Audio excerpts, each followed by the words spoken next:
Welcome to today's webinar on ADHD across the lifespan. Today I'm joined by Lara Hannaford and Samantha Tavarez, and we're going to explain and discuss ADHD. So, introducing Lara, she is an LMFT Associate since February of 2025. She's been training in specialization in neuroatypical disorders such as ADHD and autism and trauma therapy. She's worked intimately with families for over 25 years, from different roles as house management to nanny, and now as a therapist.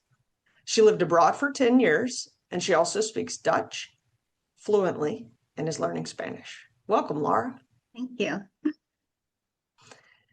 We also have Samantha Tavares. She's a licensed professional counselor offering services in English, Portuguese, and Spanish. She brings decades of experience supporting individuals, couples, and families across diverse cultural backgrounds. She is specialized in childhood development, pre-marriage and marriage counseling, parenting, anxiety, compulsions, and neurodivergence within the family. Welcome, Samantha.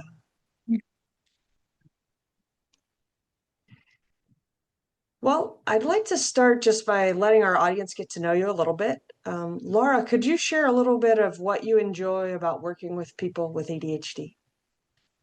So I enjoy working with people with ADHD of all ages. And what I particularly enjoy is to bring some type of balance to help, normalize that they're not different. They are different in that they're neuroatypical and there's neurotypical, but that's okay. And to embrace that difference and learn how to manage it, that there's different things that they can do to help them be as successful as they want to be.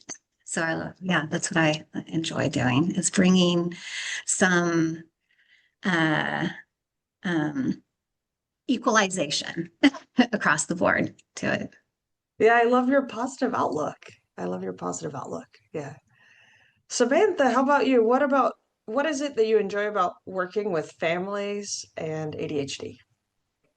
Yeah, so um, I would say that this type of work is very rewarding to me, just because I think families need to have awareness in about how to navigate this type of neurodivergency, and we lack in giving these instructions to parents, right? So we only tend to see the symptom, which is what is presented by or the children or the teenager or even the adult.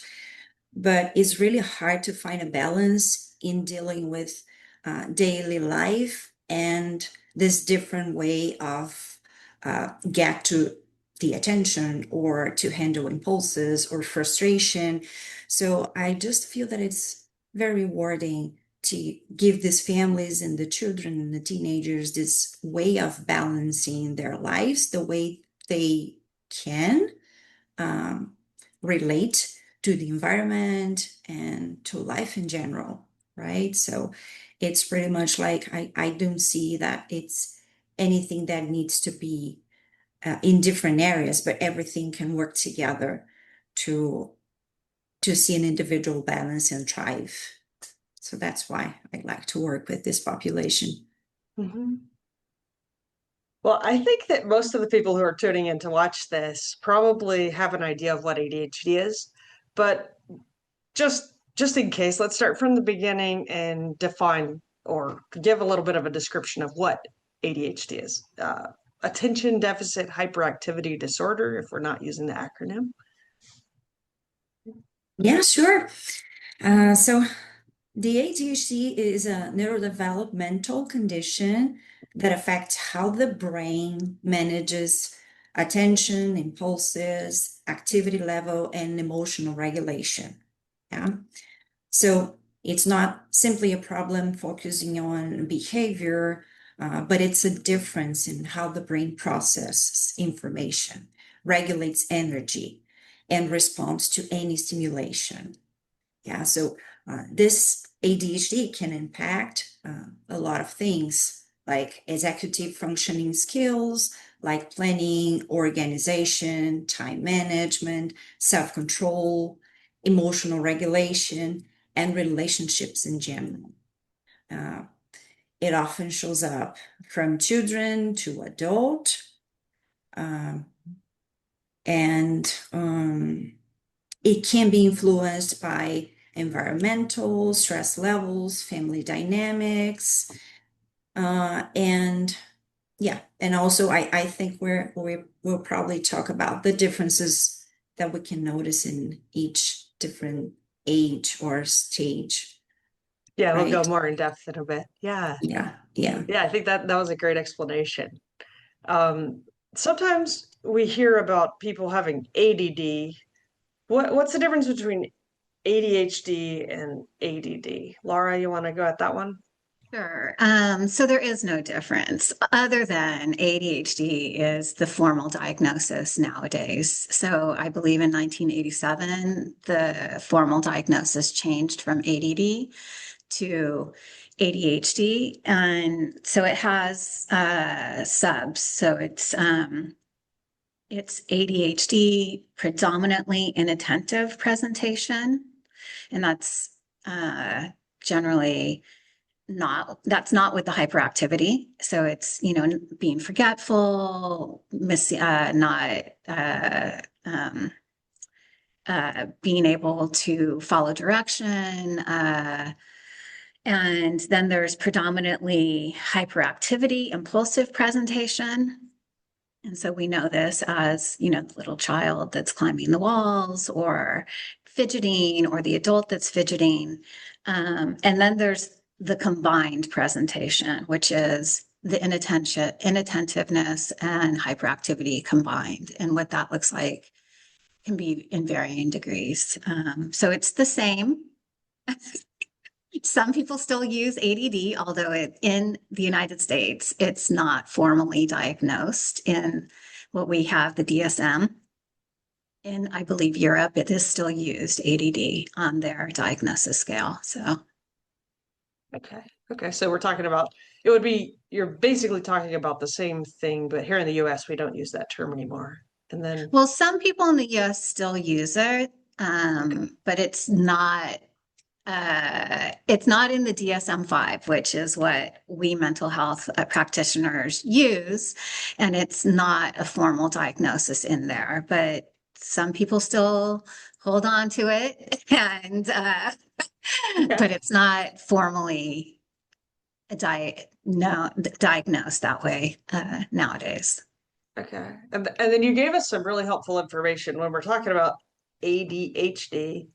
So there's like the attention deficit that's mostly hyperactive, or there's the one that's inattentive.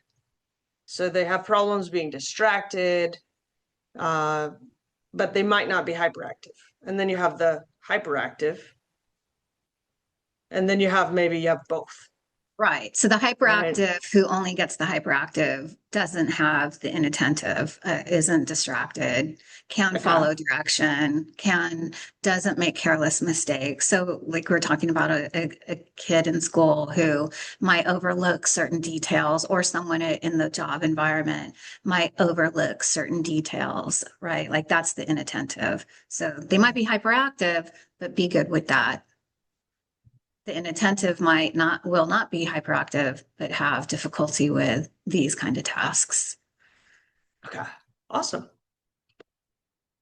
So then, yeah, you guys mentioned a little bit, but depending on who we're talking about, maybe ADHD has different, we call it in mental health speak, we call it presentations, right? Like the way that it shows up or manifests in certain populations, like boys and girls versus teens and adults and males and females. So maybe let's break it down. Can you guys give me some examples of how those different populations might have ADHD in a different way? Yeah, sure. So for example, if we're talking about boys, usually, if we compare boys and girls, we can see it more present with boys, just because usually we can see the high activity levels, right? And usually the school is the first one to say something to the parents, right? The children is not Your kid behaving won't stay well. seated. Exactly. Things like that, right? Like he is not paying attention, he's disturbing the class.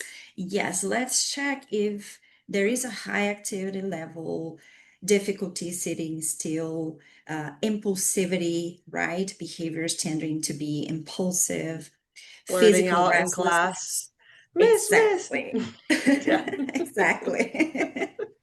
Yeah. Sometimes challenges with following rules, right?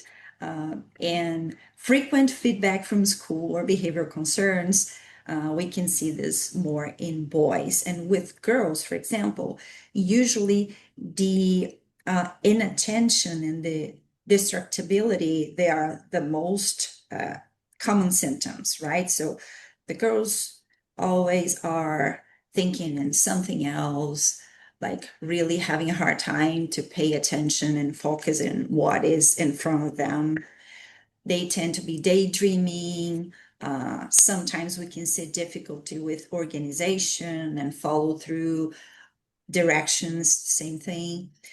Sometimes they express emotional sensitivity, but in a major level, like you can see it's a lot of drama present, and they cannot control it, and they cannot explain exactly how they're feeling, but they're just feeling too much, right? Sometimes they tend to show perfectionism or people-pleasing behaviors, and making symptoms sometimes to meet expectations. So it's more likely to present with the inattentive part of the ADHD with girls, and the boys with the more hyperactivity part of it. Can I add on to that, and that could be the reason that girls might be underdiagnosed until later, is that people are looking for the hyperactivity aspect. And since that tends to be more in boys, girls can be, but it tends to be more in boys, that it's overlooked, the inattentive. And so that they could be getting diagnosed later or misdiagnosed. For sure. Yeah, it makes a lot of sense. So what about in And adults? Yeah. so for the teens, so what it was happening as for the child, some of it can change, right? Like they're not as hyperactive, but they're fidgety, right? Like that needing to climb the walls is no longer, but now they're like sitting in their seat fidgeting. And for male men, it kind of runs on that same trajectory of the hyperactivity, impulsivity.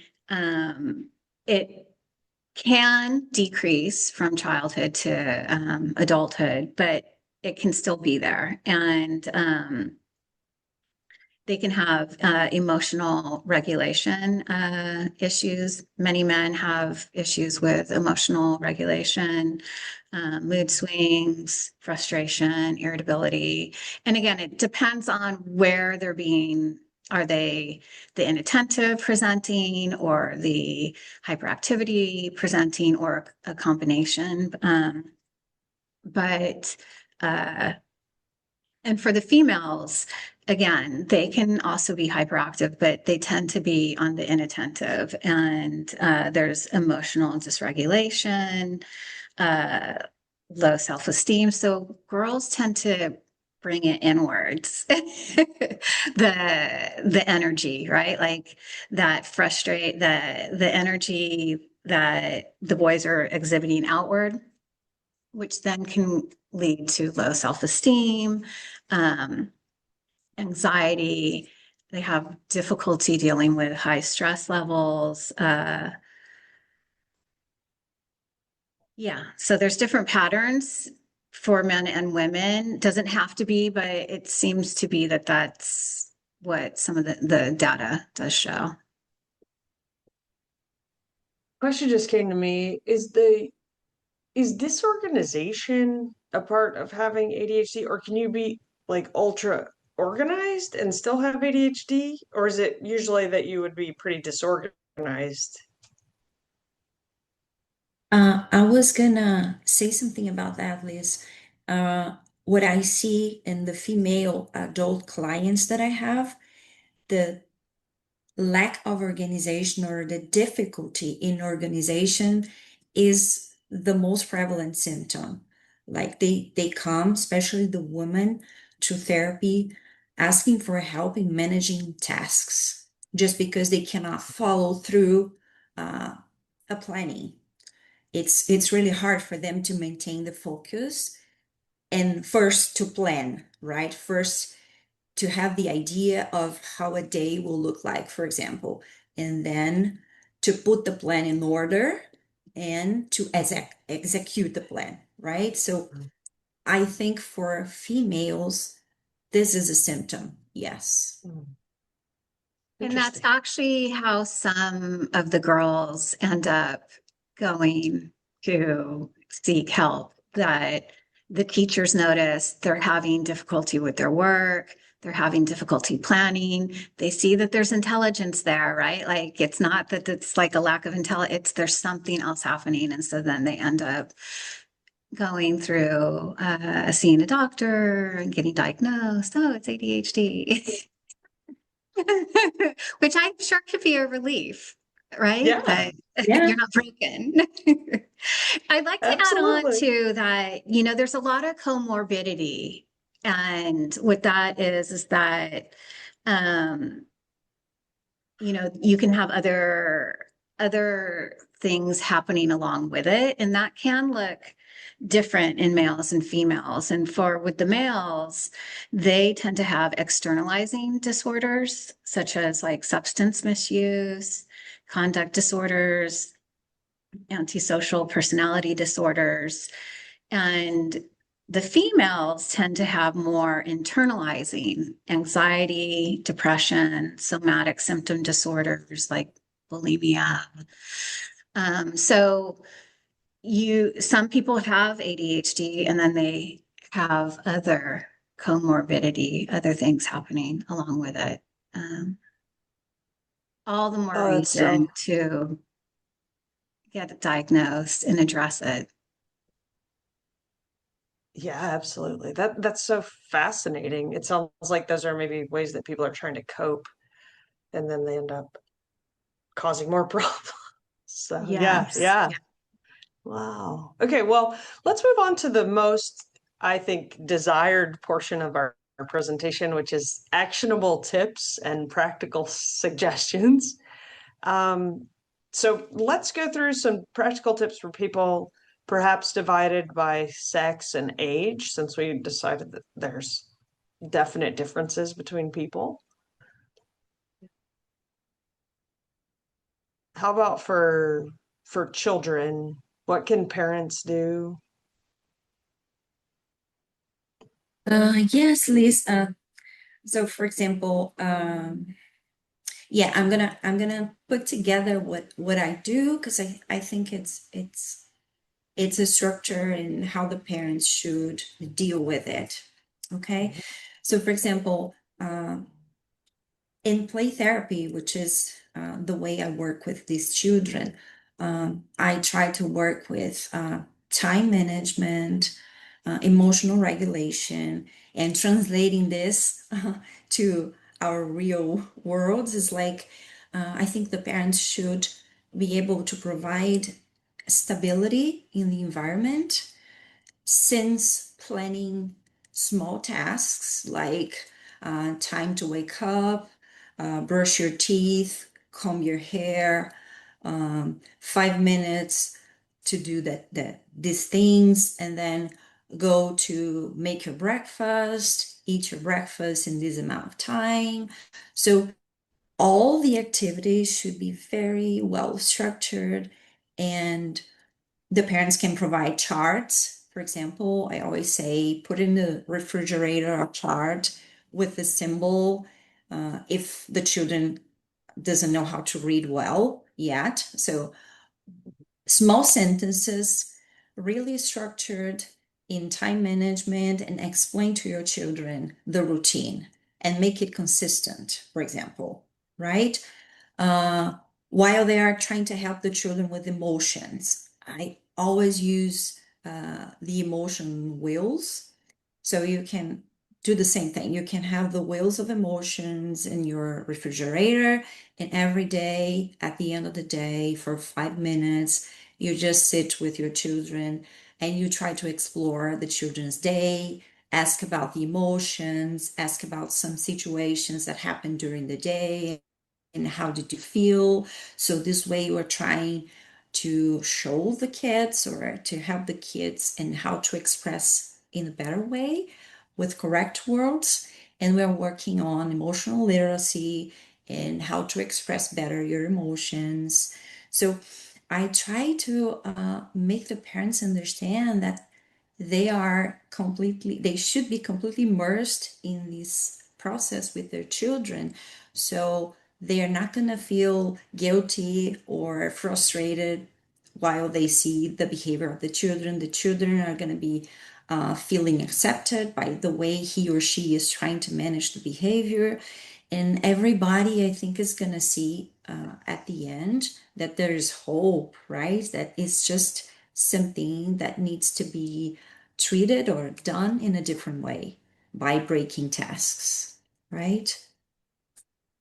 Can I add on to that this is like a technique I do with when I'm a nanny with the little ones that are, having dysregulation. I'll say, do you need a little alone time right now? Not like, do you need a timeout, right? Like, do you need a little alone time? And I get yes. And I'm like, okay, great, good, discuss.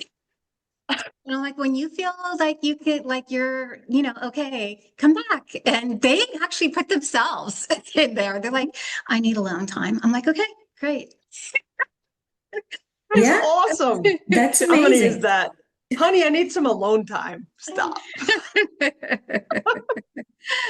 Yeah, I love that. for these, Yeah. Lara, this is amazing. Like some children, they need to have, and then I tell the parents, and I think the children here, they have this in their classrooms if they go to school, right? They have the calm corner just to go there, read a book, rest, sometimes practice some breathing techniques, right? Something for emotional regulation. So yes, everything should be teachable, I would say. Yeah. Um, so for my teens and my adults, pretty much the same thing, right? That a lot of my teens struggle with having a calendar. And so it takes multiple conversations of, are you using a cell phone? Let's use your calendar in there. And they're very resistant to it. That after we've talked about it multiple times, then I make them break it out in session, start putting dates in there. This is how I use it. And then Like after using a calendar as a weakness or something, I right? don't Like, know. I'm not sure. But then I get, after they've used it, what a game changer it is. I'm like, yes, I use my calendar for everything. Like it's so important to, and then to lock things down time wise, right? Like, so not be ambiguous. Like Monday, I have to do my laundry. No, find the actual time on Monday that you're going to do the laundry. Because I think what happens is we overestimate or underestimate our time. And for people that have ADHD, time is very elusive. It's that, oh, something that's due tomorrow seems like an eternity, and then they can get lost in today with doing nothing or goofing off, right? So using the calendar, locking everything down, like finding the actual time to do it, your homework, figure out how long your homework takes, figure out when you're going to be able to commit to that homework, put it in the calendar. Put the calendar is now, do I dare say, like the Bible? Almost right below the Yes, Bible. exactly. It's right below, but it's to be treated. It's to be treated in a way that it's your path, right? Um, and uh, and exercise is key, right? That exercise, nutrition, sleep, uh, having therapy, a place to work through your thoughts, having timers to set that you need to do this task, building in free time. We all need to be able to, when we're focusing on something, we need some time for distraction.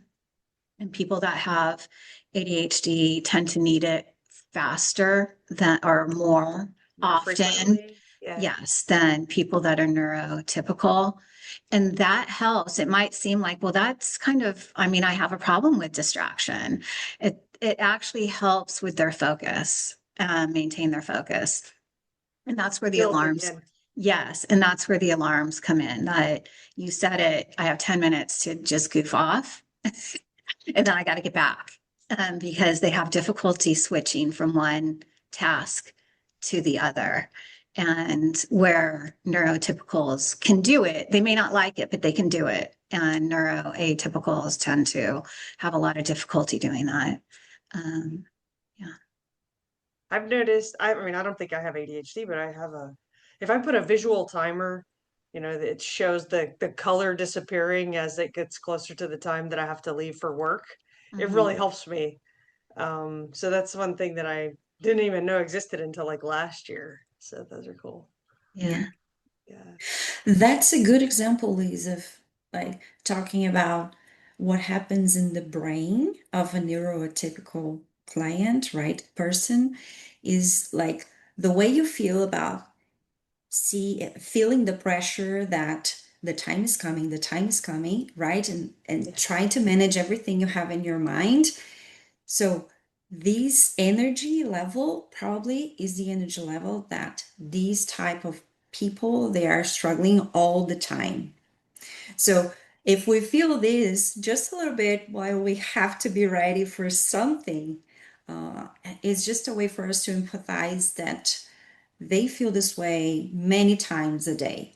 They are always in this constant mode of energy level discharge in the brain, needing to self-regulate, needing to balance, right? So yes, the timers are wonderful for us and for sure for them too. Like I need a timer all the time. And That's awesome. yeah, yeah. So if somebody were to go to counseling, what would for help with ADHD? Like what kinds of things would the person do or learn? Obviously, you can't give us a whole session here, but like some teasers of what might happen in session. Yeah, I think I mentioned a little bit. So in play therapy, for example, talking about the timers, using this as an example, I try to do stations for them to work on. So for example, 5 minutes working with this type of toy, to work with self-regulation, 5 minutes to work with fidgeting toys and just things to give you a different texture in your skin so the brain shuts down a little bit, and then 5 minutes to do something that it's more critical thinking. So in the session I try to do that, a very dynamic session, trying to explore all of these points that we need to make them start to realize by themselves and self-regulate. And always by the end, I talk to the parents just to give the parents the feedback of about what we discussed, what we worked on during the sessions, and kind of giving them a guide to continue to do this at home, because these children or a teenager, they need consistency. And if I started to do something that I saw it resonates with something for this individual to feel better, I would always like the parents to try to continue to do this at home, or at least to ask the children if they are practicing it at home, right? Yeah.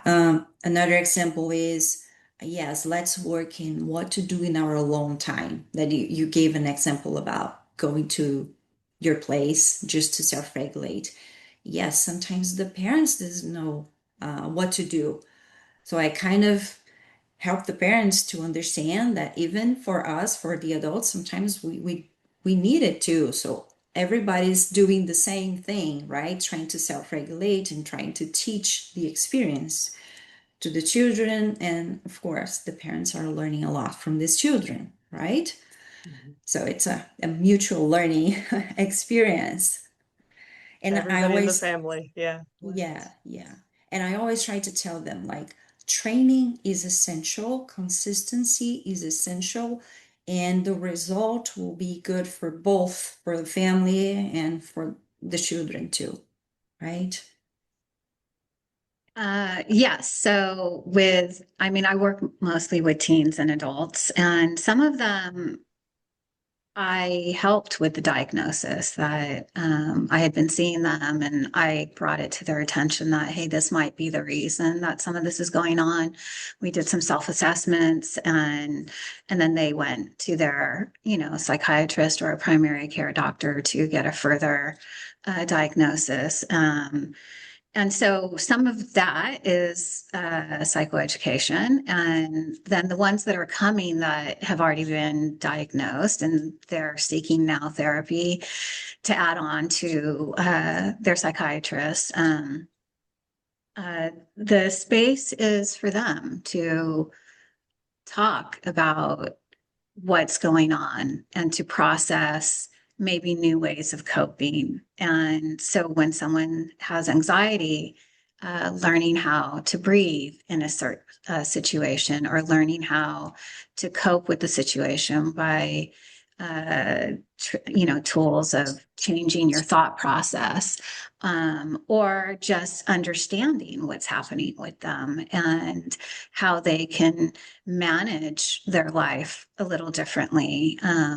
Sleep, how sleep affects them. So a lot of it is education, and then other things start coming up that they ran into an issue with their friends, or they ran into an issue at school, or they ran into an issue at work, or they have an ongoing issue that brought them in to therapy. And so we're working on that.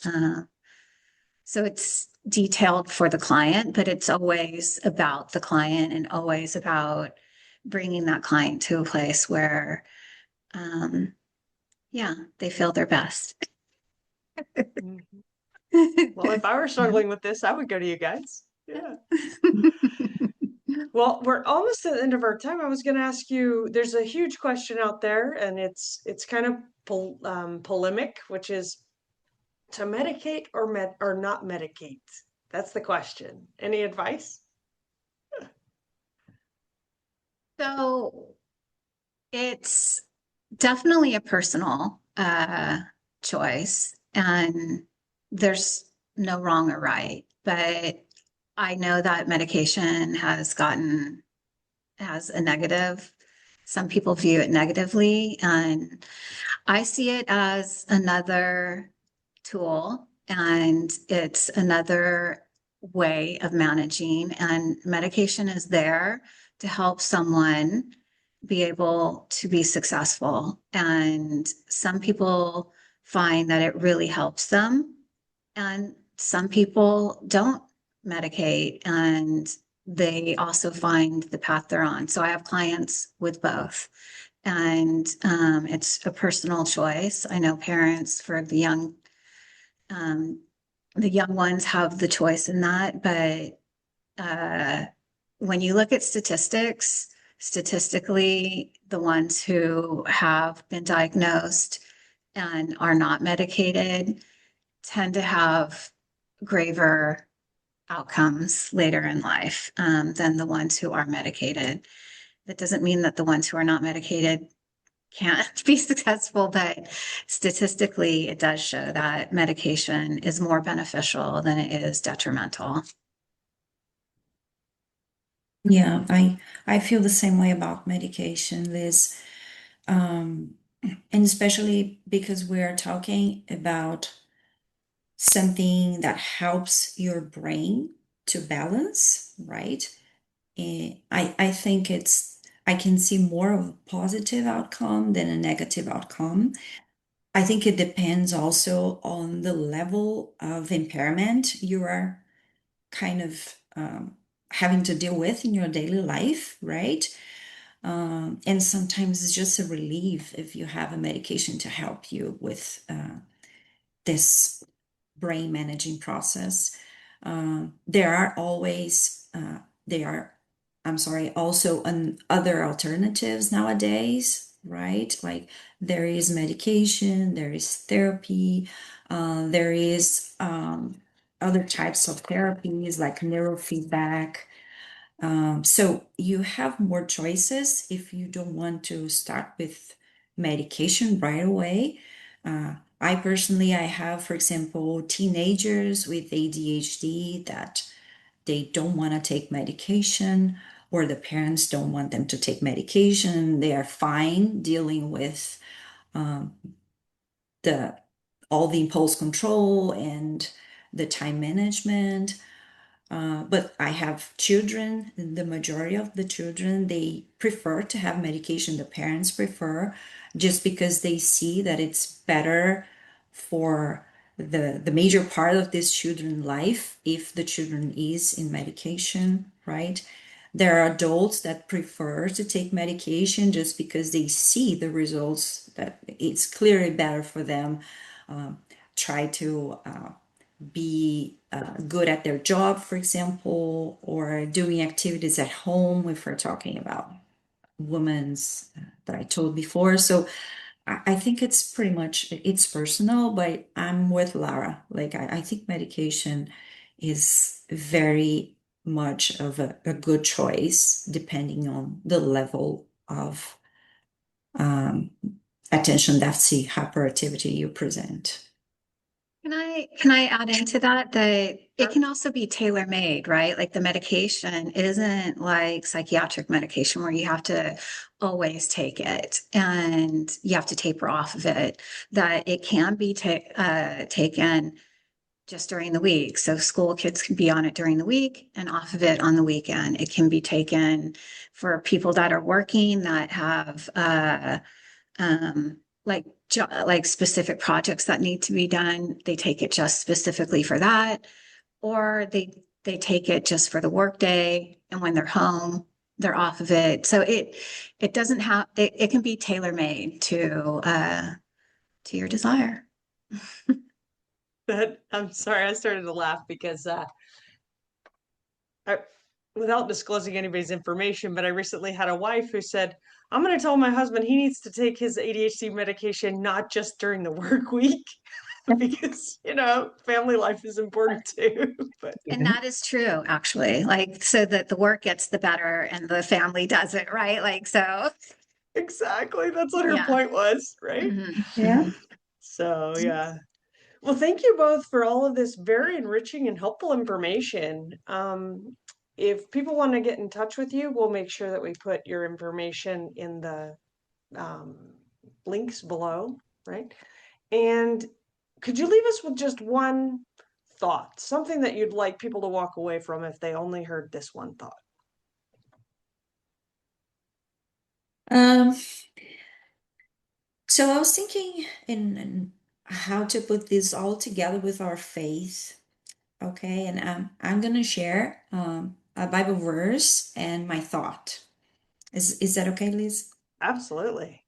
Yeah, so I like this verse that says, "My grace is sufficient for you, for my power is made perfect in weakness." This is in Corinthians 12:9.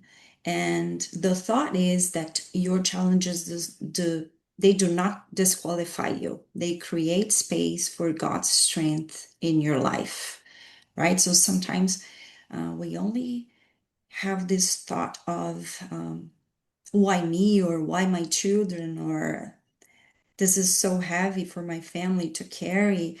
But I think it's a type of challenge that it's kind of a mission that God is entitled to you. Like let's try to see it at this way.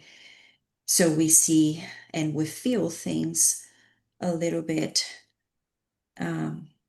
lighter, and we are able to really just work into making the miracle happen, which is being happy with this difference that you have. And yes, that's my thought. Thank you, Samantha. Lara? So I'll piggyback onto that about our faith, that the Catholic faith acknowledges ADHD as a neurological condition rather than a moral failing.